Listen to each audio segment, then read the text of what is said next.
তোমরা দেখছো কি এসআর শাহ লাইফস্টাইল। চলো একটু ঘুরে আসি। হ্যালো ফ্রেন্ড, আমরা এখন একটু বাইরে যাব, সবাই রেডি দেখো একজার থেকে। এদিকে মাও রেডি হয়ে গেছে, এদিকে আমার মেয়ে সবসময়ের জন্য হাই গাইস বলতে থাকে তোমাদের এন্টারটেনমেন্ট করার জন্য। কেমন লাগছে ওকে? এদিকে রিম্পা রেডি পুরো একদম ফাটাফাটি। তারপরে দেখো আমার ভাগ্নি সেজে গুজে রেডি হয়েছে, এখন বেরোবে বাইরে। কি করতে বেরোবে সেটা পরে জানাচ্ছি, সাসপেন্স থাকলো। বাইরে বেরিয়ে নি তারপরে বলবো। এই একজন রোদে পুরো কালো হয়ে গেছে, চেনা যাচ্ছে না দিদি। ঠিক আছে, এই যে মা, ও বাবা চশমা পড়েছে। কি অবস্থা। চলো সবাই বেরিয়ে পড়ি এখন। তারপরে গিয়ে বলছি কোথায় যাচ্ছি, জায়গায় পৌঁছে বলছি। জায়গাটা আপনাদের খুব চেনা জানা, তো জায়গায় যাই, গিয়ে তারপরে দেখাবো কোন জায়গায় যাচ্ছি, কি করছি আর কি করতে যাচ্ছি, গেলেই বুঝতে পারবে। চলো এখন এখানেই টাটা। আমরা বাইরে বেরিয়ে পড়েছি, অত পঙ্গপাল একসাথে। বাবা সব হাই করতে আছে। শুভ ওর দাড়ি কাটার পয়সা নেই, সব সময় দাড়ি রেখে ঘুরছে। বেরিয়ে পড়েছি আমরা। আজকে ওয়েদারটা ফাটাফাটি, পুরো ঝলমলে ওয়েদার, যা লাগছে না ওয়েদারটা, কি সুন্দর। হ্যাঁ, রোদটা পুরো ঝলমল করছে, সূর্য মামা উপর থেকে টুকি দিচ্ছে, কত সুন্দর ওয়েদার, এই লাগছে ব্যাপারটা। তো আমরা এখন টোটোয় উঠে পড়েছি, যাচ্ছি গন্তব্যস্থলে। তো তোমরা সবাই তো বুঝেই গেছো আমি কোথায় এসেছি, সেই ভাইরাল শাড়ি দোকান মা অন্নপূর্ণা শাড়ি ঘর। এসে গেছি আমরা এখানে।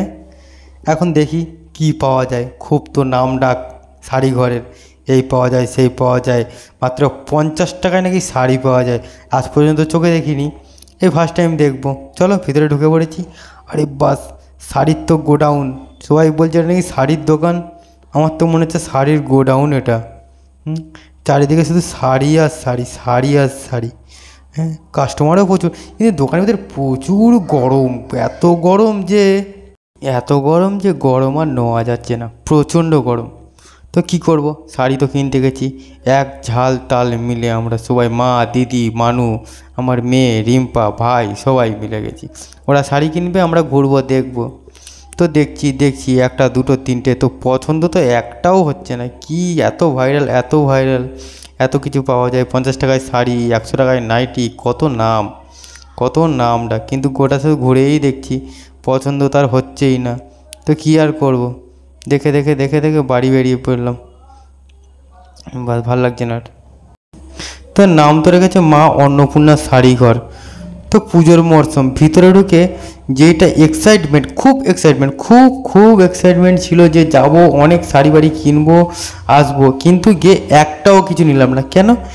এত খারাপ কালেকশন যে মানুষ পুজোয় ঘুরবে একটা শাড়ি পরে, সেরকম একটা শাড়ি নেই। তো ওখান থেকে শাড়ি নিয়ে করবোটা কি? তো কি করব, কেনা তো কিছু হলো না, মুড খারাপ, এক্সাইটমেন্ট পুরো একদম জল ঢেলে দিল। তো আবার টোটো ধরে আবার রুমের দিকে চলে যাচ্ছি। শুধু যাওয়া আসা, আমার টোটো ভাড়া, যেতে 150 টাকা গেল, আসতে 150 টাকা গেল। টোটোওয়ালাটা যে টোটো চালাচ্ছে সেও বলছে যে এখানে একটাও শাড়ি ভালো নেই, ওরা শান্তিপুর থেকে নিয়ে এসে এখানে বিক্রি করে, একটাও কালেকশন ভালো নেই। ওরা নিজেরাই বলছে, তাহলে ভাবো ওরা যদি নিজেরাই বলে থাকে যে শাড়ি ভালো নেই, তো কি হবে, স্যার একদম। তো লাস্ট পর্যন্ত কি করব, ওখান থেকে বেরিয়ে আমি সোদপুর চলে এলাম, সোদপুর মার্কেটে। যেটা ভাইরাল দোকান ছিল সেখানে তো কিছু পেলাম না, ওখান থেকে সোদপুর এসে দেখি বাস ভালোই কালেকশন, দুদিকে দোকান। কিন্তু এই দোকান কোনো ভাইরাল নয়, কিছু নয়, কিন্তু এই দোকানগুলো কালেকশন ফাটাফাটি ছিল। তো ওরা সব চেক করছে কোনটা নেবে, এটা ভালো না ওটা ভালো, সেটা নানা রকম শাড়ি চেক করে কটা শাড়ি নেওয়ার পরে এই দেখছে দিদি কাঁধে দিয়ে দেখছে শাড়িটা কেমন, বলছে ভালো শাড়িটা নিতে। তো এই বলছে না, শুভ বলছে না, নেবো না। তো এই শাড়িটা লাস্ট পর্যন্ত এই শাড়িটা ফাইনাল করা হলো নেওয়ার জন্য। এটা নেওয়া হয়েছে, আর আমাদের কিছু শাড়ি দিতে হবে, তো এই শাড়িগুলো তার জন্য নেওয়া সাথে। এই শাড়িগুলো কেমন হয়েছে একটু জানাবে কমেন্ট করে, ঠিক আছে? এই শাড়িগুলো কেমন হয়েছে। তো এখানে একটা জিন্স আমার শাড়ির জন্য, আর এখানে একটা আমার ভাগ্নির জন্য জিন্স নেওয়া হয়েছে। বাস এই কালেকশান কমপ্লিট আজকের মতো। তো এখানেই ব্লগটা শেষ করলাম। গুড নাইট, শুভরাত্রি, সবাই ভালো থাকো। আর আমার জন্য please subscribe, comment and share.